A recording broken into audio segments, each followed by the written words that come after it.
Miss Pat, welcome to your second, but somewhat of your first one-on-one with Comedy Hype. How are you doing?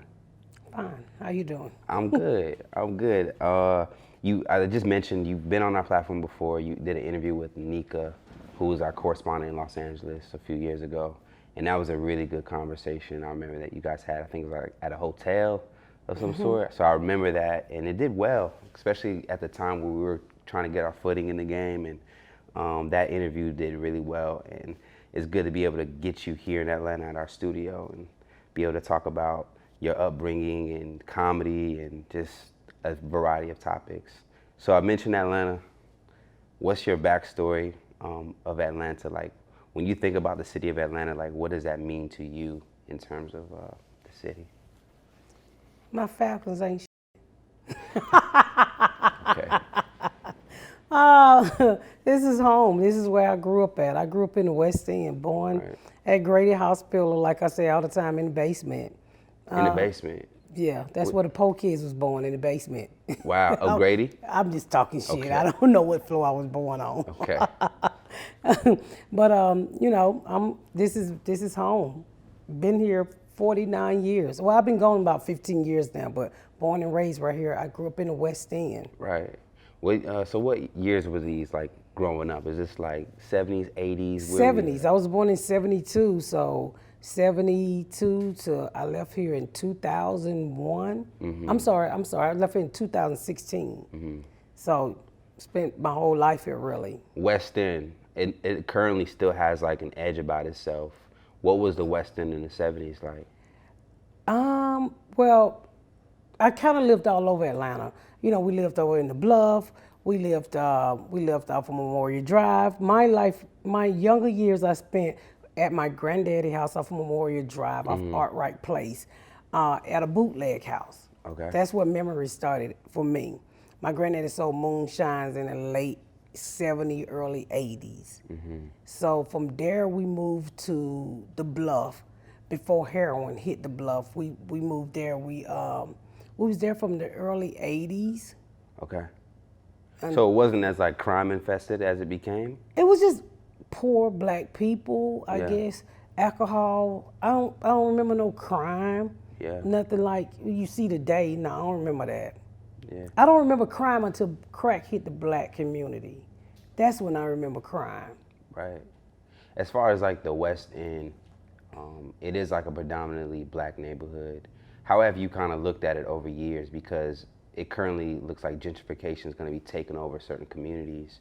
How do you kind of process that, being someone that grew up in these neighborhoods? I was at the mall a couple months ago, and I just seen white people walking through it. I was like, "Whoo, here they come!" Yep. Yeah. Does it hurt you? Because there was a gentleman. He did some time. I used to live probably not too far from here either, where it looked like he just got out of jail, and then he just came out. Me and my friend, we were jogging. He was like, "What happened to the hood?" He was really like yelling. I guess his mother's house was at a certain location and it was no longer there, or she moved, but he had like did a bunch of time. He seemed very hurt by that. Are you like hurt at all to kind of see that the neighborhood that you grew up with is kind of now transitioning those people out? How do you take into account that, you know, your neighborhood you grew up with is not going to be no more? Well, it don't really hurt, but you know, to see some of the historic stuff that you grew up with, like you can tell that the West End Mall is about to leave, and that was the mall where most black people shopped at. I mean, there's been so many times it's been up for auction, you know, and people pull it out, and you know, it's a store there that the first time I ever put makeup on my face, it was two ladies in there, Belinda and Celeste. Belinda put makeup on my face, and she was like, "You're pretty." And I had never really heard anybody say I was pretty. I think I was 15 at the time. And I just happened to stumble in there, and I was like, "What do you guys do?" And they was like, "We do makeup." And I sat down, and I still go there. They've been there for over 30-some years. So if that mall leave, that means that historical little makeup shop has to go too. So that's one of the things I think about when I think about the neighborhood changes. You know, Yeah. that little makeup shop that's a staple in the community will be no more. Do you think like it's our responsibility as like black people to try to secure our Yes. communities, or do we get mad at people that see opportunity and take advantage of it? I mean, we do both. I mean, we should try to secure. We really should. But a lot of times, the parents we don't have the funds to secure, and the investors come in and take. So does it make you mad? Yeah, because your neighborhood do change a lot. Whether it's for the best, better, or what, but it do. I mean, it doesn't. You doesn't feel comfortable there anymore. I mean, you go to some places, you be like, this don't feel like what I grew up in. Right. Some parts of the West End. Right. Now, you said you grew up in a bootleg house. Mm-hmm. Are we just bootlegging alcohol? Alcohol. Alcohol. Moonshine, like the Moonshine. Dukes of Hazzard. Okay. How did that impact you as a youngster, seeing that type of activity? Did you know it was illegal at the time, or did you just accept it as this is just my life? That was my granddaddy business. I didn't know it was illegal. I mean, I don't ever remember the police running up in there and locking him up.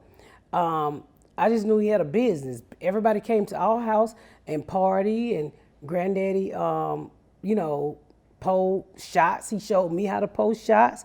He sold single cigarettes. He locked everything up in the refrigerator, from his gun to his money, his wallet, everything. And That was like his like a poor man's safe, or was it just... I think it was a poor man's safe. Okay. Because if he went to sleep, he locked everything up in the refrigerator. Food was in there too? With the food? He had one with food, and then one was just full of white, one with jugs, like white pitcher, like milk jugs, but it was looked like water, Gotcha. but it was moonshine. Got you. Okay. So what kind of student were you when because you were going to school in the West End as well? Mm-hmm. What kind of student was Miss Pat? Like, were you into your books, or were you kind of like, this isn't for me? No, I was more of I guess I was a child that struggled because I didn't have that foundation at home. And it was programs out there like Chapter, it was called Chapter I and Title I back in the day. So if the kids, like a lot of time now they pull the kids out of the class, but you went to a separate class and you got that extra help. So I was a kid that struggled. Thank God I had a teacher named Miss Troop at English Avenue Elementary who stepped up when I was about the 3rd, 4th grade, something like that. And she taught me how to read because she was my Title I teacher. Okay. So, but yeah, I'm in the inner city. You had a poor school where we never got new books, so we struggled. Plus, I didn't have a foundation at the house. So when a kid don't have a foundation at the house, man, the world is already broken down before that child ever get on that school bus. Wow. Are we talking about like just mom was there, or just dad, or nobody was there? No, I had a mom, but my mom was had 5 kids, uneducated. We living in the ghetto. We on welfare. She doing the best she could, I guess, but there was nobody that, as I look back now, I can say that cared. Like my mama used to ask me every day, what you eat for lunch today? And I remember saying one day, do this know I go to school for anything else other than lunch? Never ask what you learned, never ask did you have homework, always what you ate for lunch today. And I could never ask my kid what you ate for lunch today. I hate to hear that shit. Because that's all she ever asked. Why do you think she only focused on that? That's what she just wasn't into school herself?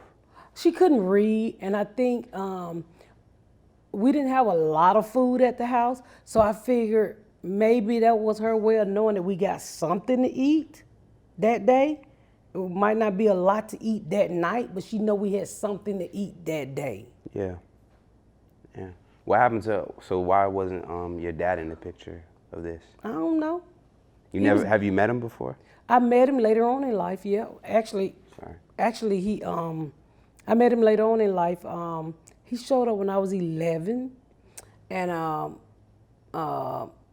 he came over to hit my sister, but he fucked around and hit me, and then me and my brother had to whoop his ass. Wow. And then later on, probably after I had both of my kids, I had a kid at 14, one at 15, and then he started to come around again, and he told me I had a grandmother and I had aunts in Florida and stuff.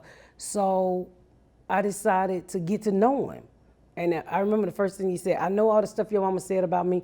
And I said, look, dude, we're starting over. I don't give a what my mama said about you. Right. I'm sorry. I don't care what my mama said about you, but let's just start over. You know, because I didn't have a daddy. I had a stepfather, but, I didn't know this dude. So I decided to go meet my grandmama and my aunt and to get to know him. In the end, he ended up staying with me. That's where he died at. Oh, wow.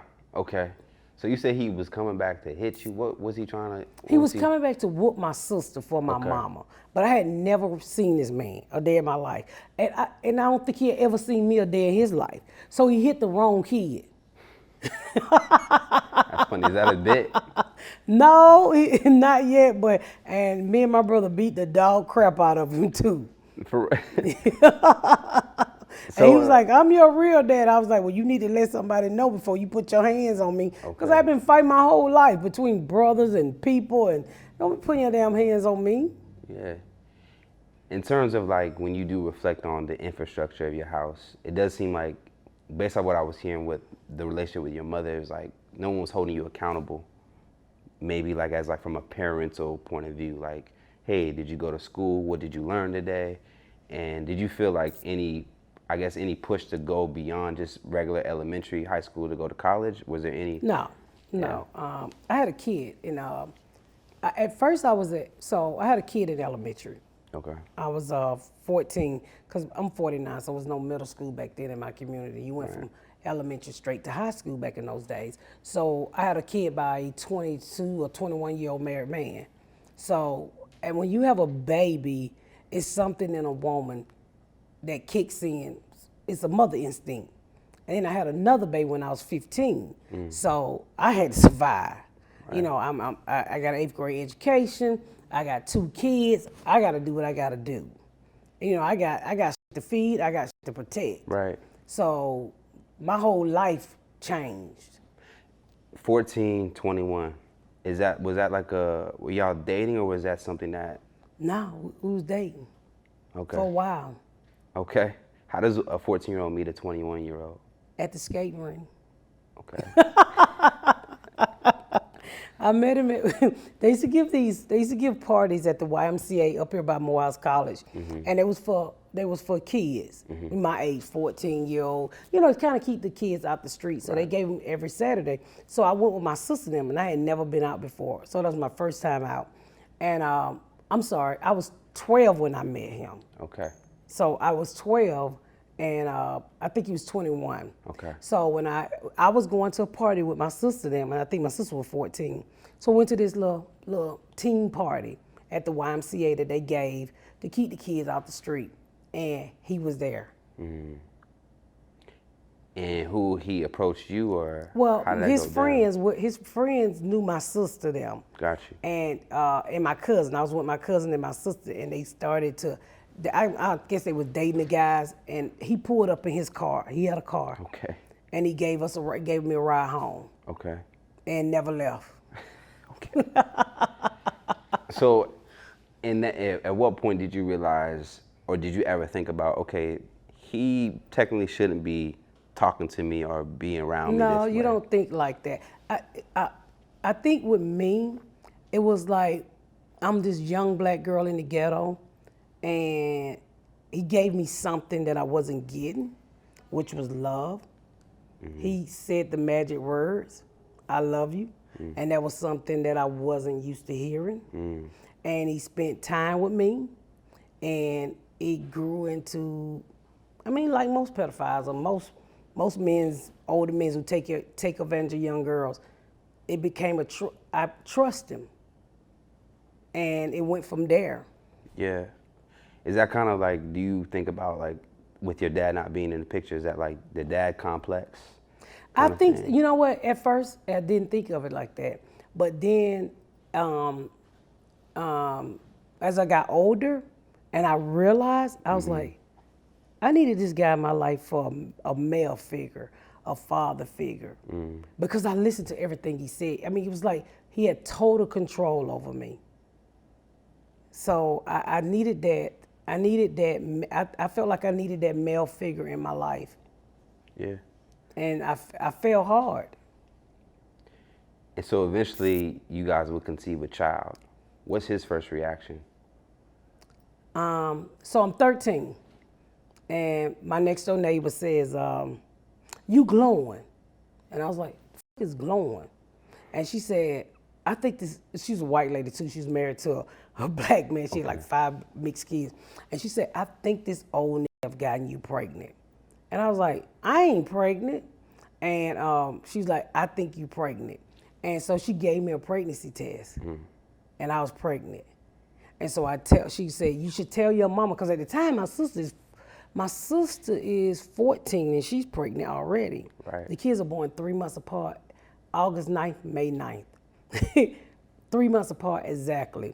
So she said, you should tell your mom. And I was kind of scared because I didn't know how my mama would react, but deep down inside I knew my mama didn't give a fuck. So I told her. She said, well, what the f you telling me for? That's just another kid I can add to my check. Wow. And left it as that. How did that make you feel? At the time, I'm a kid. I didn't know how to feel. Now, I used to get really pissed off, but I've learned over the years, you know, hurt people hurt people. People can only give you what they got. And my mama went through a lot. Bad relationships, never been loved. My mama passed away when she was 39 years old. Wow. The most depressed person I ever seen in my life. Never laughed. She was very funny. She could have been a comedian, but all she ever did was cry. I think that's why I don't like to cry to this day. So I realized with my mama, she had been hurt so much that she really didn't know how to love her kids. So I had a lot of forgiving after I grew up to do, because I hated her. After I grew up, and I had 2 kids by this man, I had an abortion. I've been in an abusive relationship, you know, all of this bullshit. And I'm like, wait a minute, you're supposed to protect me. And then I started thinking about all the stuff we went through at the bootleg house, and it made me angry. Right. And by this time, I got a kid, I got a daughter, and I got a son. And one of the biggest things that I was working on is not letting my child be molested, not letting no old nigga get my child pregnant, not let anybody, you know, destroy my kids. Right. That was my fight at 15 with 2 kids. Right. Did with that relationship with the 21-year-old man, like, were you guys discreet about that? Was it publicly known? No, he was open. He signed a birth certificate. Okay. Both times. So came your to the family hospital. knew what was up. Yeah. And nobody said no one anything. intervened? Excuse me? Nobody intervened or stepped in and be like, hey. Nobody gave a fuck. And I didn't get a show called 16 and I'm pregnant either. Right. Nobody cared. He signed the birth certificate, picked me up from the hospital in his other girlfriend's car. Okay. Never said a word. No, and you gotta have ID to sign a birth certificate. Right. You know I'm 14. I just delivered a baby. You come down there with your ID. Nobody at Grady Hospital said, hold on, this motherfucker 21, 22 years old. Right. Why is he signing this 14-year-old girl birth certificate? Nobody questioned him. He didn't do it once, he did it twice. When you reflect on that now, would you have done anything different on your part? I mean, how could I if you gave me the same parents and the same beginning? I don't know. Yeah. I mean, I don't know why God put us in situations. I think sometimes he chooses the strongest. Maybe I was strong. Maybe I was supposed to go through this to be where I'm at today. Who knows? I used to be angry. I'm not angry anymore. You say angry, it was like more so internal angry, or people? I used to hate him. I used to hate him, and I used to hate my mama. But I realized over the years, when you hate something or somebody, that hate take energy. Why the fuck am I burning energy over people that don't mean anything to me? With my mom, I had to learn to forgive, because I had to look back over her life. What happened to me happened to my mama. Copy. So it was a cycle. My kid's father was 9 years older than me. My daddy was 9 years older than my mama. My mama had me, which was her 6th child, when I think she was 18 years old. Wow. I'm her last child, and I think I was 18, 19 on my birth certificate. I'm her last child. So when that's all you know and you caught up in a cycle, you continue to repeat the cycle. Right. What happened to me, I realized I was caught up in a cycle. Everybody drop out, everybody been molested, everybody been to jail, everybody ain't going nowhere. And I was like, holy f***, I'm doing what all these other people doing in our family. Right. And And I decided to say, nah, I can't be like these. And I mean, it actually took me going to jail for a year for selling crack, and that's the only time my life ever been slow. Cause after I had those kids, my kid's father was selling drugs, and then he was paying my rent. He had all these bitches on the side, so I was just fighting to be the main chick. Then he go to jail. I don't got no rent money. Now I gotta survive, so I got to take a welfare check to come up, to double it back in the day, and that's how the drug dealing started for me. Cause I got 2 kids, Right. and I'm like, I got to find a way to make a way. And that's what I did. Right. So you were it was just crack as far as the drugs. And okay, so you just were able to study your guy that you were dating at the time to know how to move. How do you get into that world with not really having full knowledge? Well, I saw a lot of it. I mean, come on, I'm in the ghetto. I'm down in the West End. You saw crack just hit the black community. You see everybody walking around like fucking Zumming and dry Jerry curls. Food. So, that's the new come up. When you saw the average nigga that was wearing raggedy shit got on new shit. I was familiar with crack, but I didn't sell it because the kid's father did. So he would bring it to the house, he would cut it up. I got familiar with it. So I knew what a quarter ounce was, $2.50. You could double your money about $4.50, and you keep going. And that's what I did when he went to jail. I just started cutting that shit up. And I ended up back in my old neighborhood where I grew up on Baldwin. Then I ended up at Fair Street Bottom with my own trap. Okay. So how did you be able to, as far as maneuver with you being a woman, did you use your femininity as like a strength to navigate? Me out of dry Jerry Curls, a wild bitch. No, I will fight your ass. No, I will fight your ass. I was crazy. I would, that's why I probably been shot twice. I was hood. I was crazy. I wasn't scared. It was all about survival for me. I was not scared to die. I'm scared to die now. And you shoot me now in the feet, I probably fall out and have a heart attack. But I didn't give a f. I didn't care. All I know is that I needed the money to take care of my kids, and I needed a place to stay. Right. What's crazy is I be thinking sometimes, had I went to jail, I would have to go to juvenile, and I needed a parent to get me out of juvenile. I would have never got out of juvenile, and I had 2 kids my damn self. It's crazy. Your kids at the time, are they knowing what's going on, or are they just like kids and they understanding what mom is doing to provide for them? No, my daughter knew, which it really messed up our relationship because she was really smart, and I sold drugs in front of her school. Wow. And why'd you do that? Because I was there before the drug-free school zone signs went up. I was grandfathered in by the time they got there. There was no drug-free school zone. That was already your block. Yeah, it was already my block before crack hit before crack got really, really popular. When those signs went up, I was already there. Right. And so that was my trap, Fair Street Bottom. She went to a school right there in front of Fair Street. And so she could look out of her window and see me. And I remember her as a little girl. And I think to keep from feeling stuff at the time, I used to just brush it off, as a funny way. She wrote me a note and she said, "Can you please stop selling drugs in front of my school? It embarrassed me. Everybody know you the drug dealer." And I said, I wrote back, "I was here first. I can switch your school, but I'm not losing my job over your raggedy school." So I transferred her. Wow. I was like 17 when she wrote me that. Dang. And you weren't in school? You dropped out? Probably 16, 17 at the time. Did she ever come back to you and be able to explain what she was feeling? And that has to be kind of tough.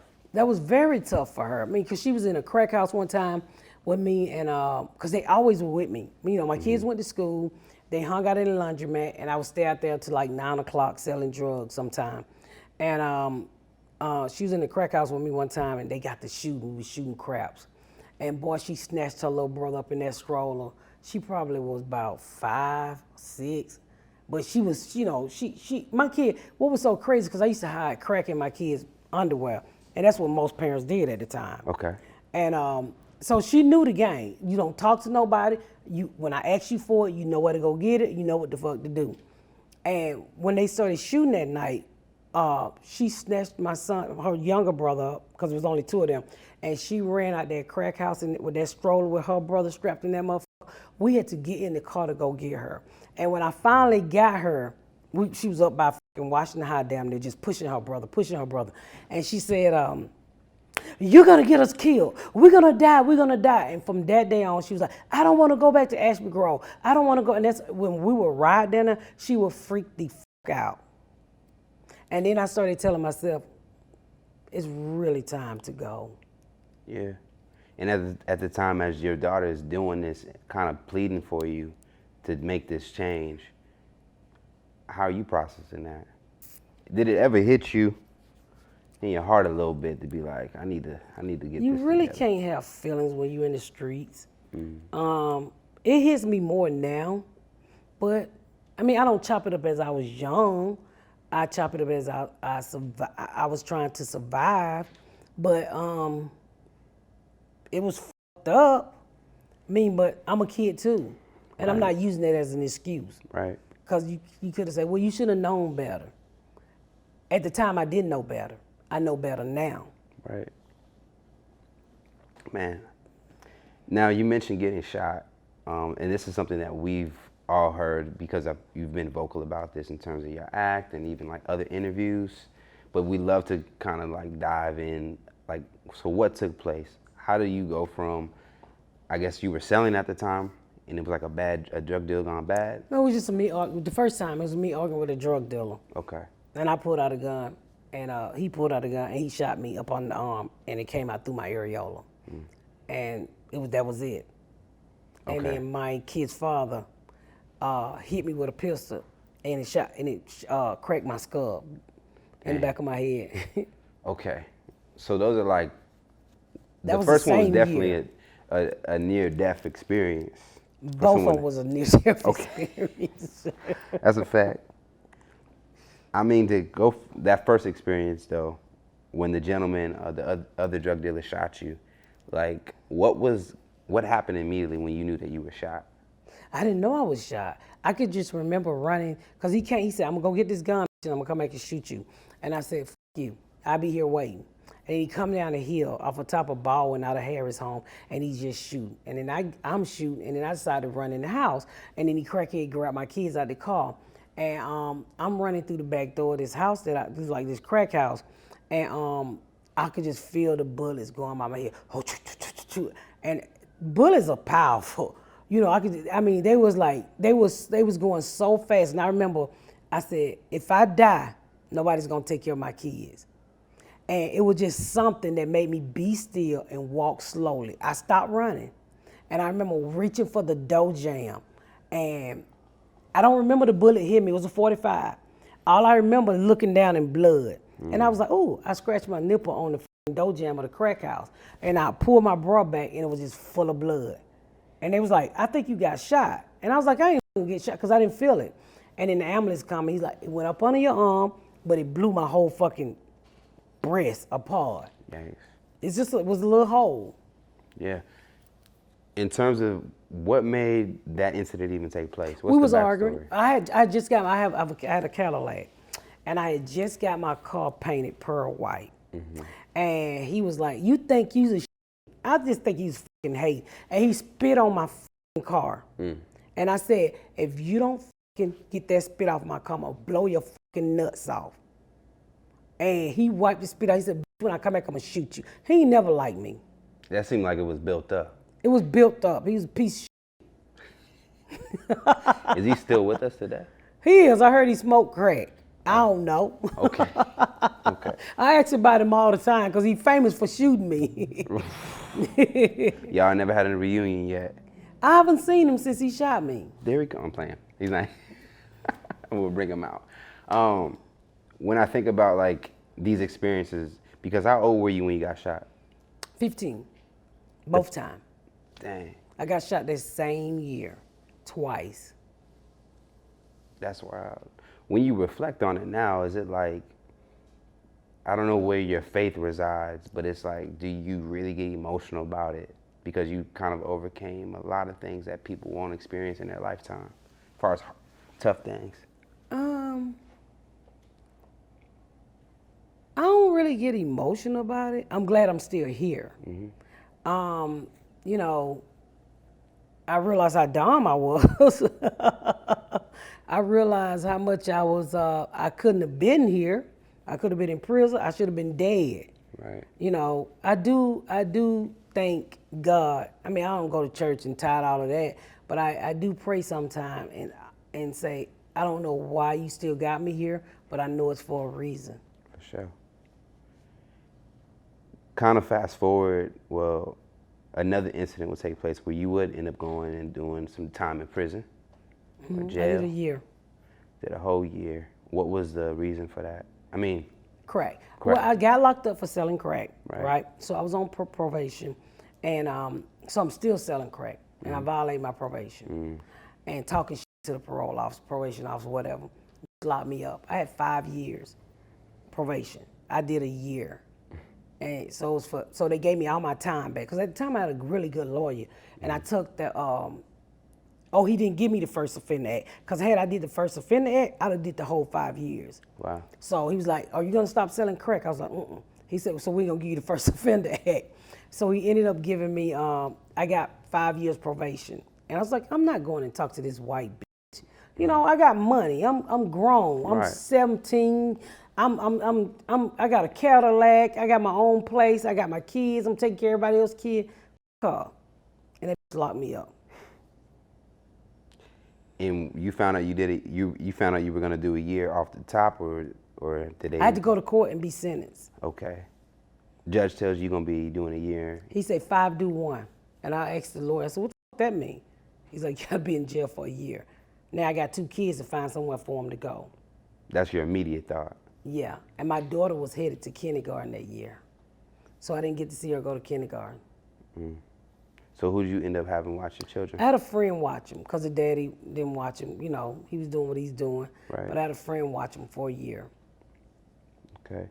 Now, being someone who didn't go, this was your first time going to prison? That's my only time. Only time? First I've been time. to jail a lot. Okay. That's the only time I ever did that much time. Did some time. How were you able to kind of process that? Like, were you scared? Were you just like, it is what it is? Nah, I've always fought. I wasn't really scared. I sat down, and like I tell you, that's the only time my life ever been slow. Right. Because from the day I can remember, it's been ta-ta-ta-ta. I've been hustling, I've been running, I've been doing this, I've been doing that. It gave me a chance to reflect on my life. And that's when I realized I was stuck in a cycle. I said, I'm an 8th grade dropout. My kids are gonna be like me. I miss it really me up to miss my daughter going to kindergarten. That's my first child. You can't never get that back. Right. And you know, I started to realize I'm letting my kids down the way my mama let me down. Cause I always got this one thing that just cut the cake with me with my mom. It was a Black History play at English Avenue, and no, I'm sorry, it was at Whiteford Elementary. We lived with my granddad at the bootleg house, and I asked my mama to come to the Black History play. And she said, if I'm not drunk, I'll come. So I said, well, can you please not get drunk and just come watch me do the Black History play? That's when they make the kids go all out and beat. I was always Coretta Scott King or Lena Horne. This year I was Lena Horne. Okay. I said, can you please come watch me? And everybody parents came. I was the only kid that didn't have nobody. And that was the year first time I ever saw the little Polaroid, the little instant cameras. That was the first time I had ever seen an instant camera. Everybody just flashing. And I could not stop crying. And that day, I remember walking home dragging her coat because I had on her coat to make me look like Lena Horne. And I said, bitch, you would never make me cry again. And I remember saying to myself, if I ever have kids, I would never let them down like that. So when I missed her kindergarten, that really fucked me up. And I started to realize I was doing to my kids what my mama had done to me. Right. Did anyone in prison also like try to get in your ear? Because they have like a lot of people find faith. Were there mentors in prison that were kind of like helping you out to discover yourself at a higher level?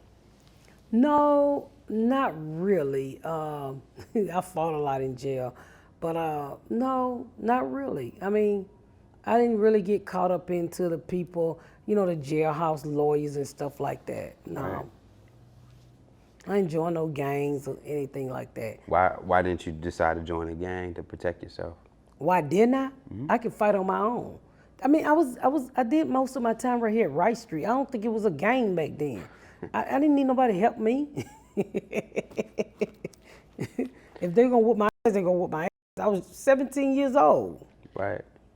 So you get out at 18? I get out. Okay, 18 is a pivotal year in our lives.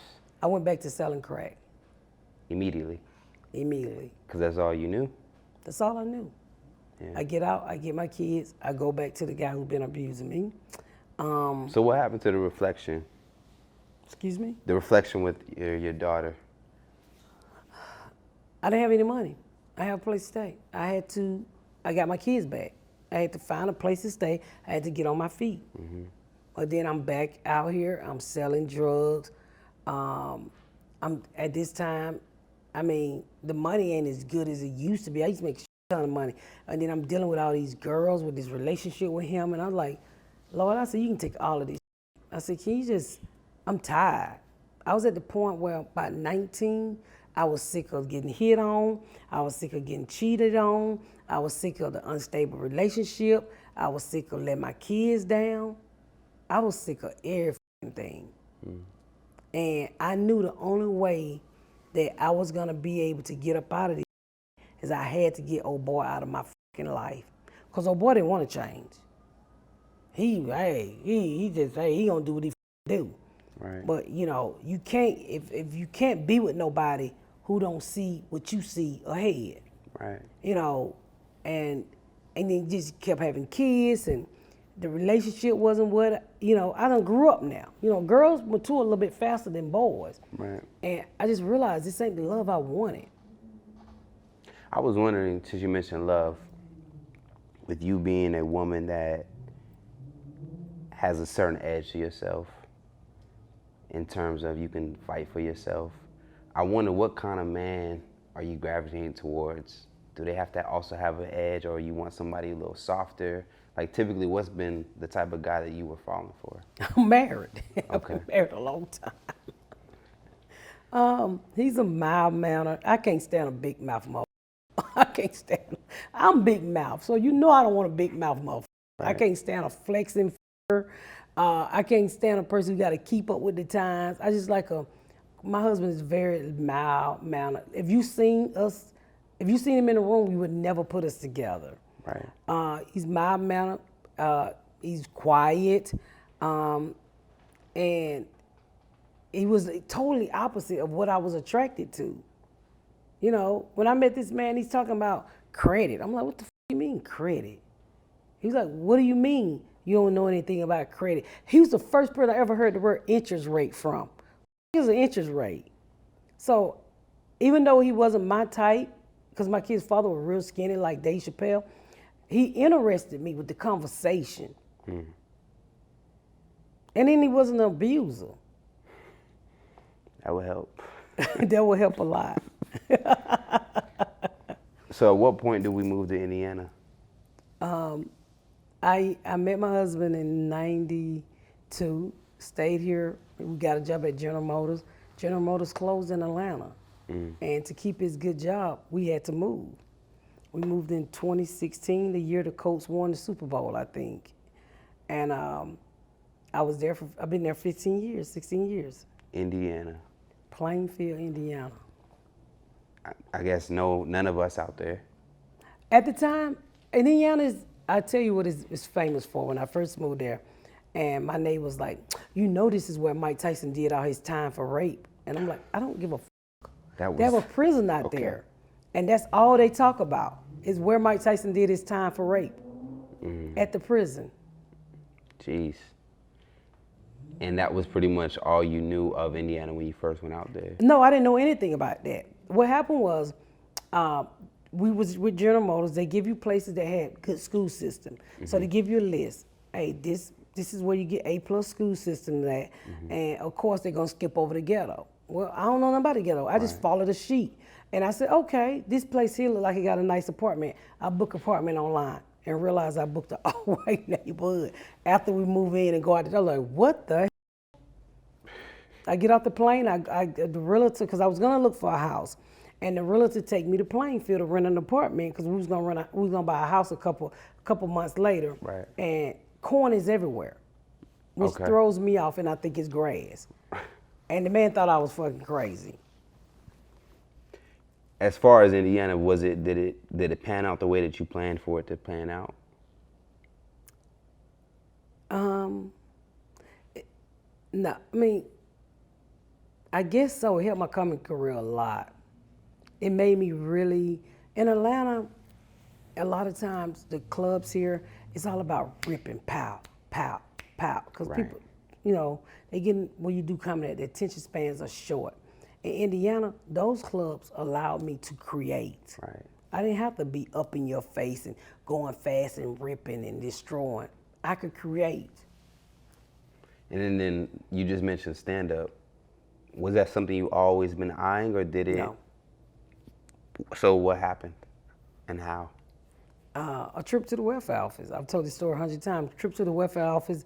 Caseworker thought I was funny. It was like I had to get my GED because Bill Clinton was president. He created the welfare to work program, and I had to go through the program because I needed a GED.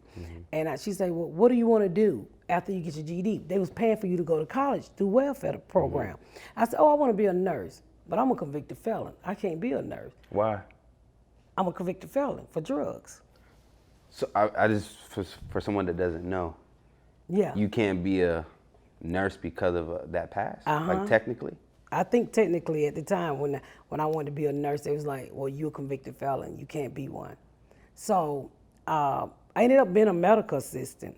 So and then I wanted to be a nurse, and my counselor pulled me to the side. She was like, "Anybody ever told you was funny?" And I was like, "Not really. I just talk shit." And she was like, "You should really give stand-up a try." And I just grabbed a girlfriend, and I went and did an open mic. And I was like, "This it? Oh, shit, I can do this." Yeah. And my first pay was $50 for 10 minutes. I was like, "Oh, I could do this." Everybody seemed like it was $50 at one point in time. That was like the standard. $50, Yeah, $50. $25, $50. Okay, so who were you coming up around in terms of that time with comedy? You're in Indiana. You're based No, I'm there. in Atlanta. My comedy started here. Okay, so who was around? Everybody. We had Tyler Craig, Shawty, Lil Duval, Ronnie Jordan, Double D. Everybody. When I first started comedy, Ronnie Jordan was the hottest thing out. Lil Duval was the hottest thing out. Right. You know, Tyler Craig was respected by everybody. J.J. Williamson. You know, I'm walking up and I'm kind of starstruck because I started to get, pay attention to Def Jam and Comic View. And then you walk out here and you do these clubs in Atlanta, and here's all these people you seen on TV. Like, oh my God, all of these famous comedians. So, What kind of, how did they view you? Was it competitive, or did they kind of see you as like a sister in comedy? Like, what was the energy like? They was all nice to me. Like, Double D was my friend. We was really close. He took me on the road. He was my ride and die for a long time until I moved from here. Mm-hmm. Yeah, I would go and open up for him. He would let me do guest spots on his show, everything. And how long was that, though, being in Atlanta comedy before you went to Indiana? I was a comic in Atlanta for probably 6 years, 7 years, something like that. So the expectation hasn't kicked in yet about you should be a star at that point? Because it's 6 years, it seems to be still kind of new for a comedian. Or did you have this chip on your shoulder with like? Well, yeah, everybody have a chip on their shoulder. Yeah. You be like, I have a friend. It was so funny because I have a friend named Tom Simmons, and he was at Uptown one night, a white guy, and he did a joke with an N-word in, but it was a really good joke. So everybody's trying to whoop his ass. So I walk up to him and I say, "That was a fucking good joke. Learn jokes." And the man wasn't saying N-word like that. So I was like, they was gonna whoop his ass. I said, "Ain't nobody gonna fuck with him because I'm gonna beat up all of y'all." So I set him down. I don't know him from shit. I just didn't want him to beat the white guy up. And I said, "My name is Pat. I'm gonna have a sitcom. I'm gonna be a star one day." I probably was 4 years in. He was like, "Yeah, everybody say that." Yes. So when we was shooting the show, he was like, "I can't believe you told me this shit almost 20 years ago." And I was just being an arrogant hole. Right. Like everybody else when they first started and they get their few good sets out. Everybody ripping it and killing it. You're ripping and killing it and, destroying the stage and like, I'm going to be a star. As far as like you would later move to Indiana and continue to work your craft, at what point did it really become like you're starting to really feel like, okay, it's happening, I'm becoming successful? I thought it was when I first went on tour with Cat Williams. That's when I was like, sure. okay. I go on tour with Cat Williams, I make a crap ton of money. And my daddy had just died 2 days before Cat called. And they was like, hey, Cat wants you to go on tour with him. I'm up here trying to get fucking burial money to bury my damn daddy. Because I kind of found out he done cashed in his fucking insurance policy. And I'm at the time I'm opening for NSJ, I'm trying to juggle D-Ray, and then Cat William called. And so I go on the tour with Cat William, and he hear me on the phone trying to set up a funeral. He's like, what are you doing? And I said, oh, my daddy died 2 days ago. I'm just trying to get enough money to bury. So I'm on the phone with my brother and da-da-da.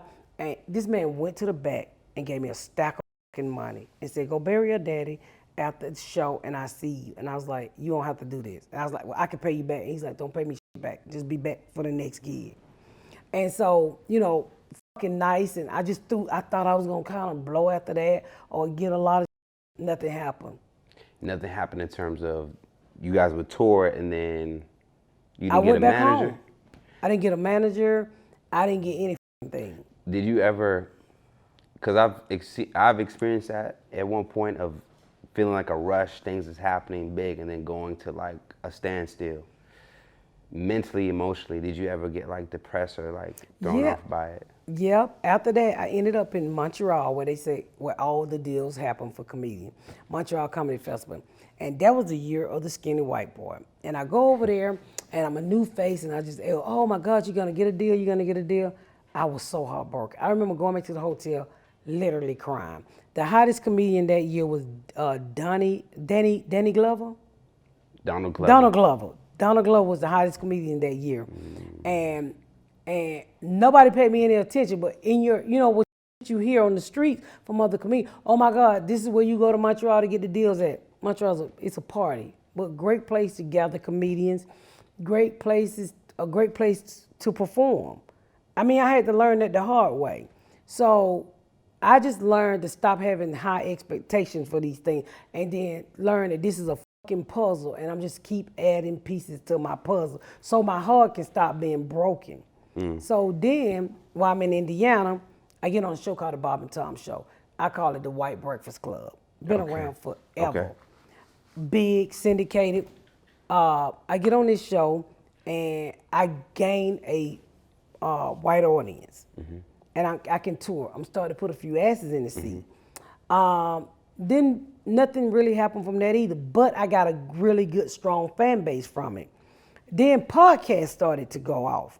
And a guy named, one of the comedians, a white comedian said, hey, it's a guy in California want a comedian with some stories.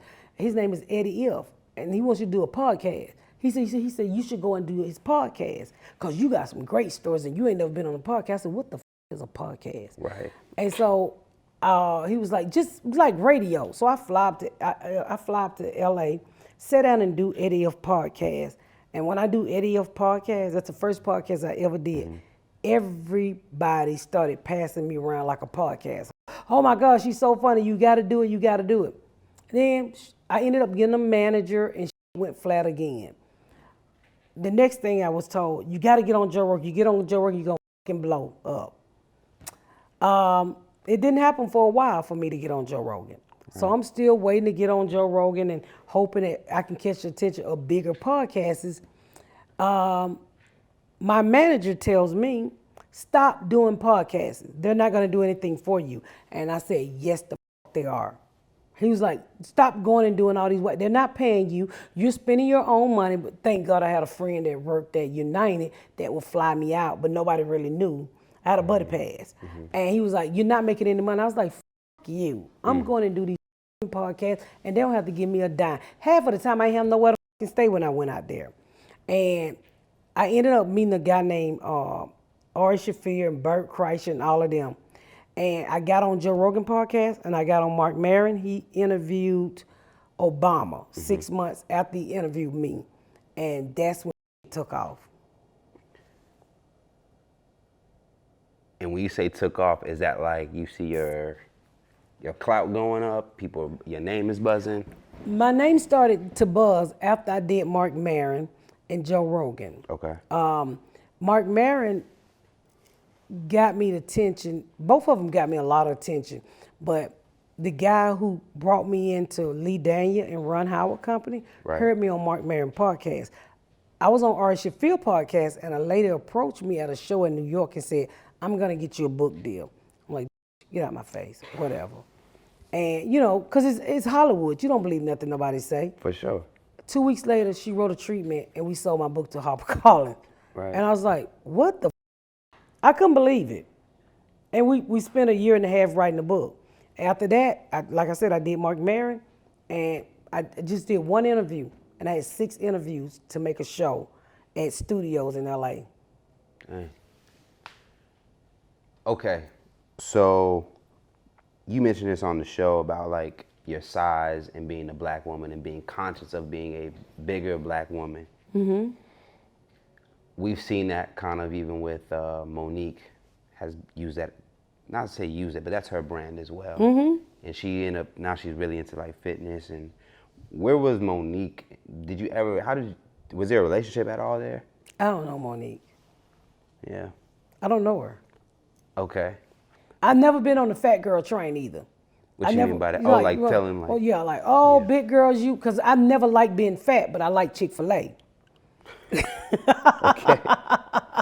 I never, people will tell you, you're not going to get Miss Pat out of her clothes. You're not going to get Miss Pat be like, oh yeah, big girl rock. No. I don't do all of that. Right. That's not my brand. That's not what I do. Okay. Did you ever like study her moves? Because at one point, I mean, she was like, she had a sitcom. She was the Queens of Comedy. You didn't look at it like, well, what is she doing that maybe I can also apply to myself? That wasn't my brand of comedy, what she does. I'm more of a storyteller. So when I realized that I was funny, and people would tell me, you got stories like Richard Pryor, you got stories like, like Bill Cosby. That's who I looked at. I looked at a lot of Chris Rock, because they were storytellers. So my thing was to look at people who told stories, not like quick comedy. So I learned how to tell a story from watching Bill Cosby and Eddie Murphy Raw and what's his name, Richard Pryor. Right. Because my neighbors always say, you got your, Mom Mabel. They was like, you got a unique voice and you're a storyteller. Right. So I rarely looked at a female comic because I'm a storyteller. Right. I mentioned Monique because I think that could be a natural comparison. Yeah. That you've heard that before at times, or? No, nobody compares me to Monique. Really, not in terms of style, but just I think presence might be a good way of saying Plus it. side, they still don't. Wow. I've never got anybody say, you remind me of Monique. I'm looking at like similarities with the Netflix conversation, the Lee Daniels thing. It seems that you're being authentic within yourself, but you're still able to navigate in Hollywood. Mm-hmm. How do you juggle those two worlds? Because with Monique, she's definitely being authentic with herself, but it's definitely going kind of against some of the Hollywood infrastructure. How do you kind of decide? Why do you move? How do you move? I just move with truth and honesty. I mean, I don't know. It's so much shit that go on behind the scenes that we really don't know. Right. It's always two sides to every story. Somebody can tell you this person is this way, but until you get to know that person, you might not know if that person that way. I've had people ask me, well, what about Lee Daniel? I don't know what the y'all think about Lee Daniel. I know my relationship with Lee Daniel. My relationship with Lee Daniel has been wonderful. Right. And I take people for who they are, not for who the you tell me they are. Is that some type of code in the street as well? Because I feel like we've all been in those situations where, man, don't F with them. Don't F with that person over there. Or you make that decision where I'm going to deal with my relationship with that person is my relationship. Probably and how they treat you is not maybe how they're gonna be treating me. Is that like a code of like yourself, or is that something that is I learned do in the use a street? lot of what I've learned in the street from drug dealing into comedy. Right. You know, I get to know people for who they are. You know, you can't listen to people because they had a bad experience with somebody. Unless you're going to tell me this motherfucker take me behind the trash can, tie me up, and kill me like he did 5 other now. I'm going to listen to that shit. Okay? Put some logic behind that. For sure. But, you know, you never know what led people to their relationships. So I don't get in people business.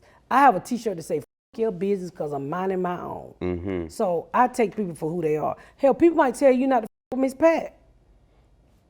Either you like me or you don't, or either you get to know me or you don't. I mean, that's how I look at it.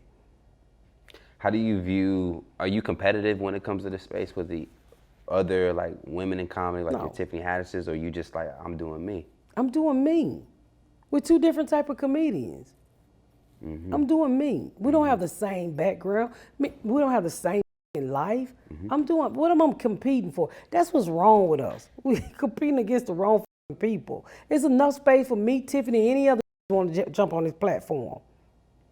Now, Cat was critical of Tiffany. I think they mend their fence. Did you understand what he was trying to say when it came to the type of talent Hollywood was selecting? I mind my motherfucking business, okay? Good answer. I don't have nothing to do with that. Let me tell you something. Somebody like Tiffany, she's famous. Tiffany has been around this for over 20-some years. I've seen Tiffany grind. So to me, everything Tiffany Haddish got, she deserved. Sure. I don't know how she got it. I ain't never seen Tiffany with no white man. All I ever seen Tiffany is with a mic in her motherfucking hand. I don't know. So I don't get in people's business. I don't know how nobody make it famous. I don't know how nobody get to the top.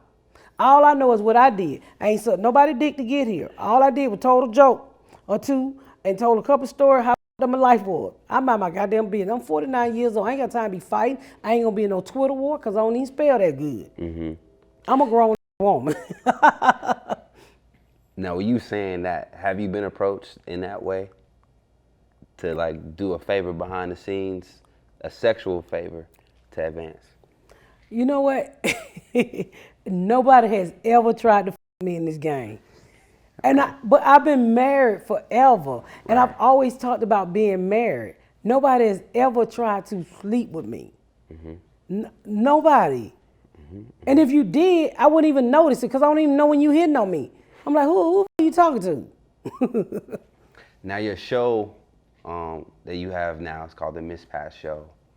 I think we discussed even on the Comedy Hype News show about like pressure. And do you feel like this is like your shot to show that, hey, I am a worthy talent. I am someone you can put your money on. And I'll kind of continue that by, you know, there are comedians that get that show, and this show, it has to be successful. Yes. Because sometimes it seems like if Hollywood sees that it wasn't success, it kind of aligns with what your career will be going.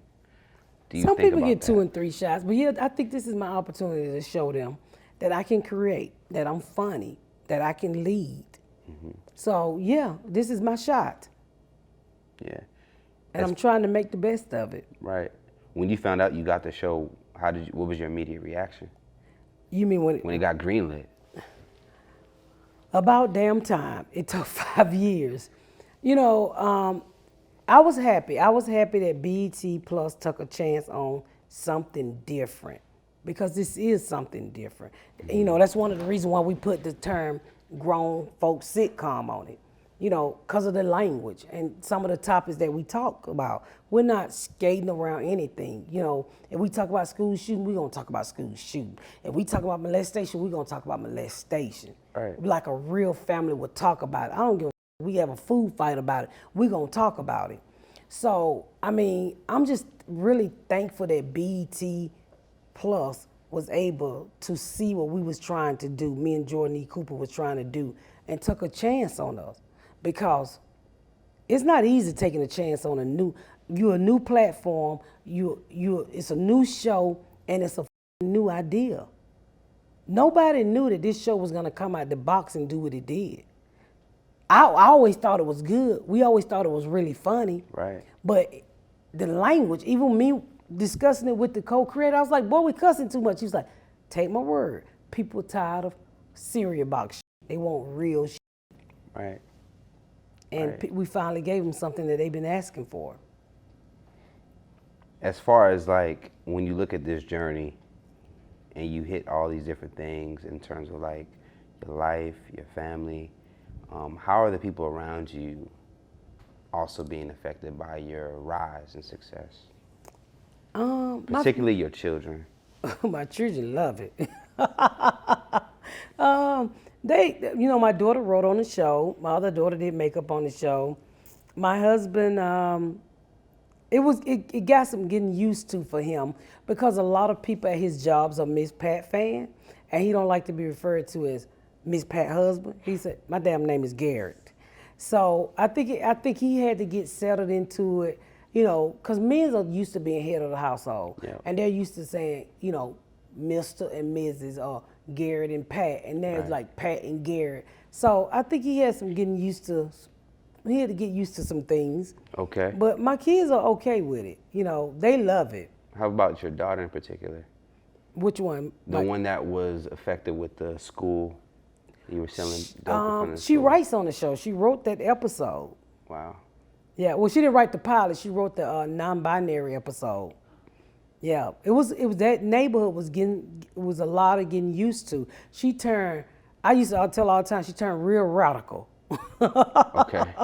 She's all about minorities. Okay. As far as like, again, with your family, I'm sure they were able to see your different stages of life. Are you proud of yourself?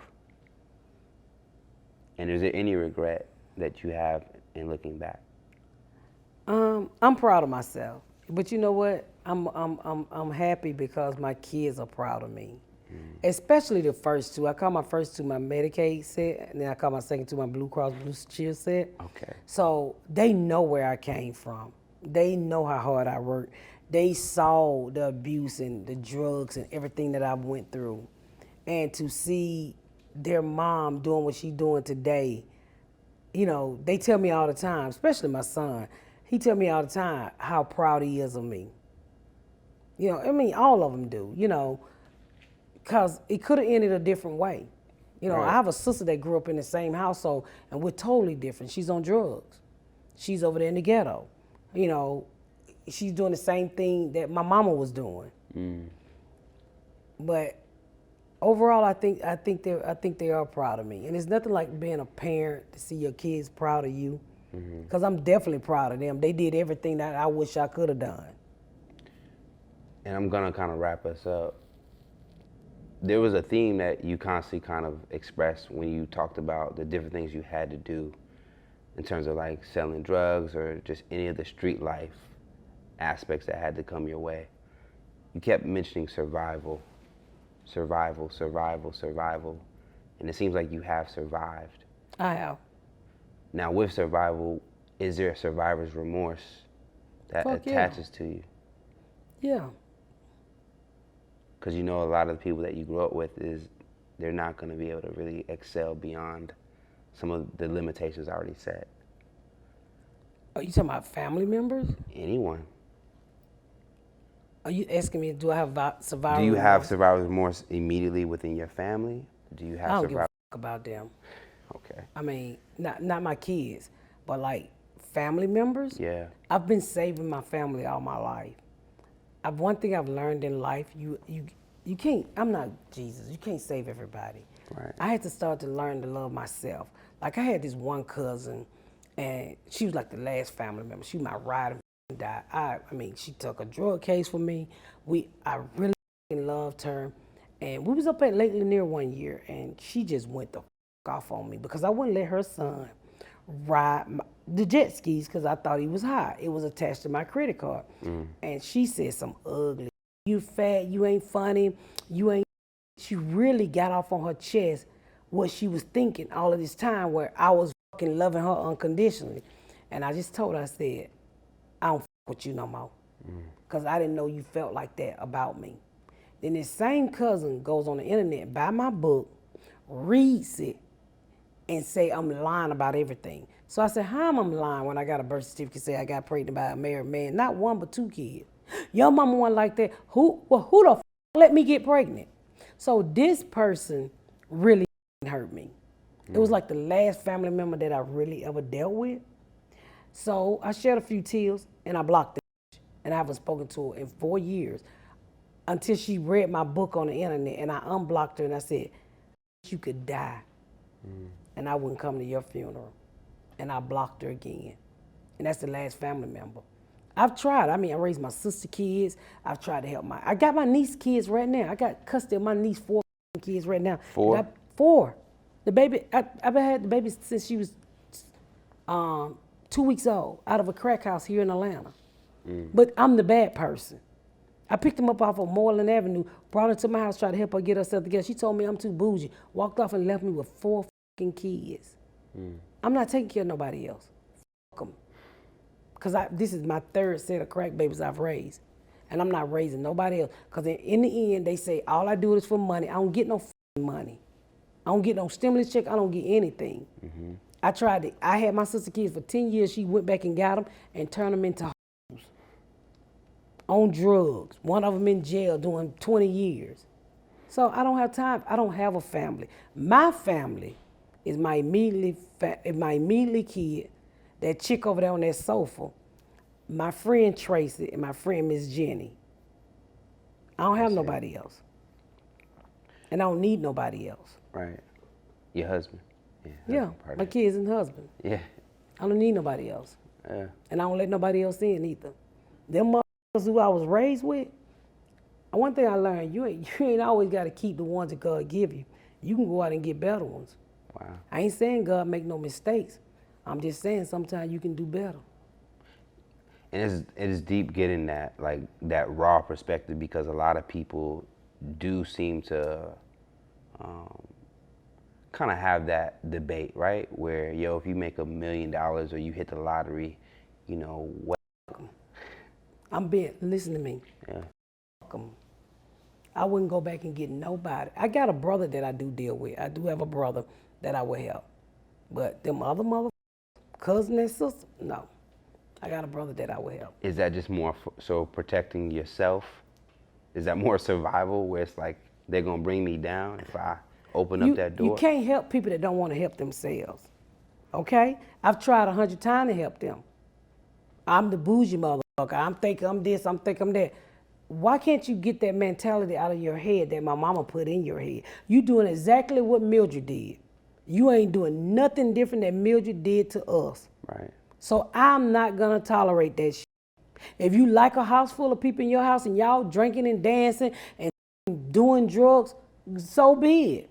If you like raising your kids in a fucked up environment, so be it. I can't save the world. I've tried. I've been raising kids all my fucking life. And I told God, when he made me pick up these last 4, I got 4 fucking kids at my house. That my niece, I ain't seen my niece in 5 years, but she here. But she's here. And don't nobody offer me shit. I've had to buy braces. I've had to buy health care. I've did a ton of things. But one thing I do know, I remember the day I picked them up over here off of Moreland Avenue. And I said, I can't do this again, God. And I picked up my niece and I had her in the car. I thought I was going to have a panic attack. And I said, I don't have the money to take care of these 5 people. And I remember a voice in my ear said, I got you. I thought about something when you were talking, where your career, like a lot of our audience is predominantly a black audience. BET is predominantly a black audience. So it's like everyone's kind of wondering, where are you coming from? Where's this person been? I think about Dave Chappelle, and it's a conversation of just like being a black talent, but mainly being or entertaining a white audience. Have you ever how do you process that when you look in the crowd and you don't necessarily see yourself? Does that ever become a conversation? Yeah, it do. I mean, you kind of say, dang, my people don't know me yet. They're beginning to know me because I'm me. I talk about the experience that we had where I came from. And you do want somebody who looks like you, who reflects like you. But in the beginning, it wasn't that. They're coming now. But let me just say this to you. You don't have to be black to be poor. You don't have to be black to understand poverty. You don't have to be black to be raised in fucked up situation. And poor and poverty come in all races. That's what we don't understand. My audience is Asian, black, Mexican, all kind of people. They relate because in the end, all the situations are the same. Mm-hmm. I'm not doing it for black people. I'm not doing it for Asian people. We all have a similar experience. I mean, black mama ain't the only one that will swat you in the mouth with a fly swatter. That ain't just to black mama. A Mexican mama, an Asian mama. You'd be surprised how many people in my box say, I can't relate. White people, that's what we get it twisted at. You know, we think it's all comedy. No, it's not. This is universal. Can you tell when the audience is laughing with you or at you? You're never gonna be laughing at me. Okay. Just straight to the point. Straight to the point. Because I think about like Chappelle. Chappelle was a black talent. His audience was white. Now he would end up deciding to end his show because the legend has it that a white studio audience or a person on the team laughed in a way that he felt was more so like demeaning him or racist him. You think that was the right move? Or? Well, Dave Chappelle did skits about black folks and white folks. That's different. I'm doing my life. People, and the whole thing I try to teach is no matter what you've been through in life, take the darkest and find the funny in it. Because when you can laugh at it, then you got control of it. Mm. That's what I want people to do. I don't give a if you orange. And I say it on stage every night, I don't give a if you somebody took their thumb and stuck it up in your ass. If they didn't get past the knuckle, then you cheated them. Laugh, it's funny. That's what I want people to do. I want you to take the shit that bothers you and hurts you and find the funny in it. And that ain't black or white. Yeah. Man,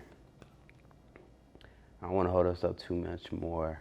I do want to just kind of reflect on the things that you experienced, and more so anything, this is going to be one of the first times a lot of people are getting to hear you speak this way, very much like direct and honest as far as our audience members. What's your message? Is it just like laugh at your pain? What's your overall message in terms of brand? Don't dwell on you can't control. Don't dwell on you don't have control over. Why shed tears over shit that happened yesterday? Mm-hmm. That's what I live by. I can't change the past, so why am I crying over it? I had a lady call me, email me today. She said, "Oh my God, I'm listening to your audiobook and I'm in tears." I say, "Why?" It's a story. I know it's touching. When the last time you cried? I did a show. I don't cry much. I know you was trying to get a nigga there, but you won. When I did Good Morning America, a little segment for them, the Saturday edition. But a CBS, Good Day CBS, I'm sorry. I don't cry much. It shows weakness. There's nothing wrong with crying. It really not. I try not to cry.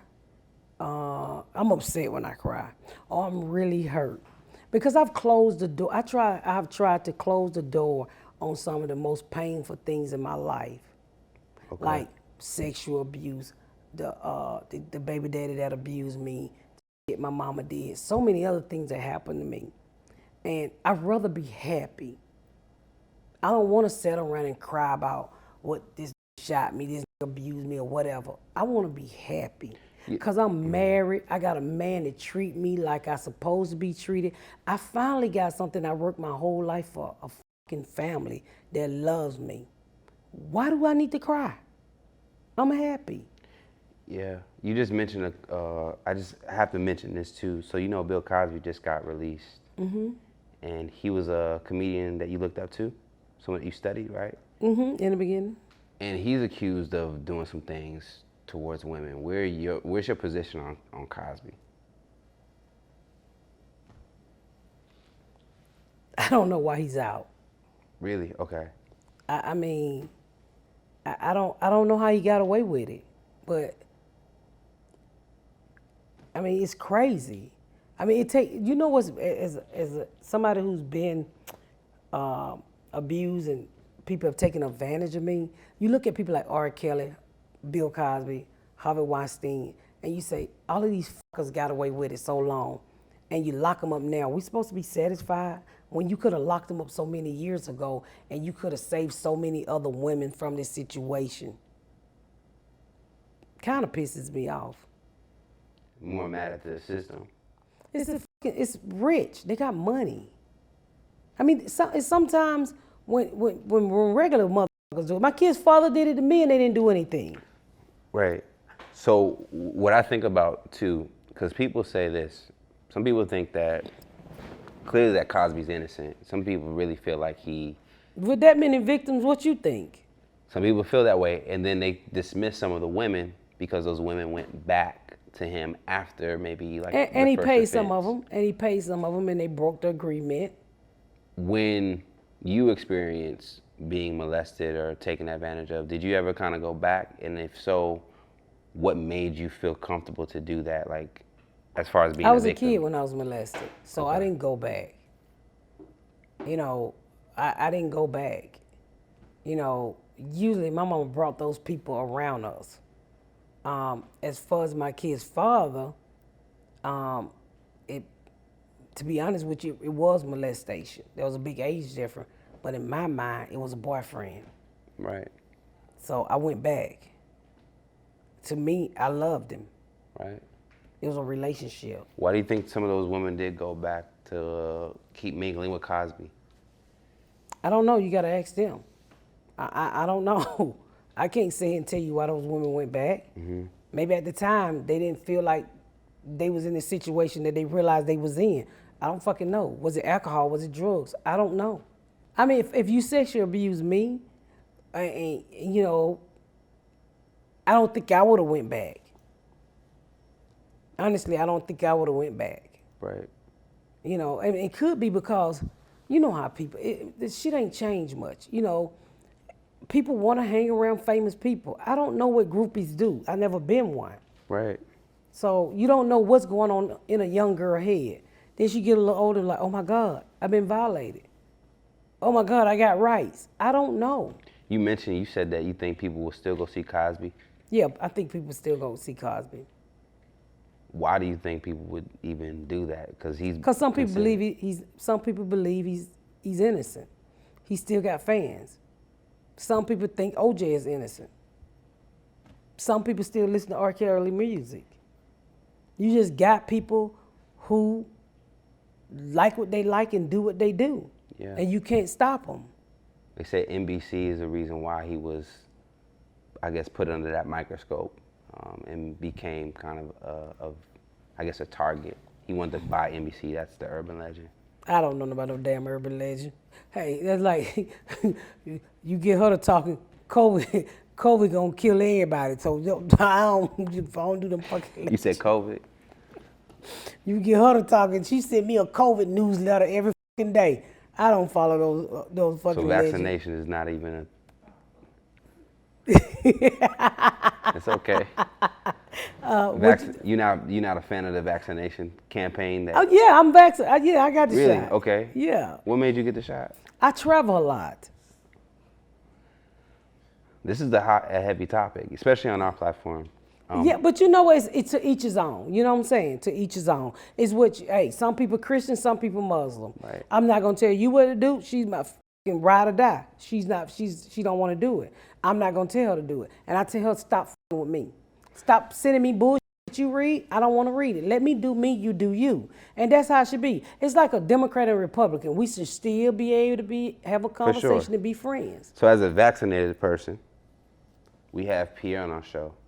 Pierre's vaccinated as well. Mm-hmm. But Pierre recently just got COVID, really bad. What do you do? How do you respond to that type of information? Well, nothing is 100%. Okay. Right? Hell, you can get the, what is that shot for the chicken pox? I think is that the pox MMR? Oh. Yeah, and you still can get chicken pox. Who knows? Nothing, I think is more to keep us from dying from, but people are still dying. I just think they figuring it out. It's work your immune system. Don't ask me about no fucking scientists. I got it because I travel a lot. And if I get it, I hope with the being vaccinated, it don't take a deadly turn, or I don't get as sick as I would without it. But let my scientist friend over there tell it. Ooh, Lord, have mercy. A different conversation. I say do you, because I do me. Right. Yeah, that was just, the last few were just some different ideas and thoughts that I wanted to propose to you. Nonetheless, this has been a great conversation. Thank you. Thank you for your time. Thank you for just being your honest self. And that is somewhat of your first one-on-one with Comedy Hype. Thank you, Miss Pat. Thank you, Comedy Hype. Thank you. Thank you. Cool. That's a cut.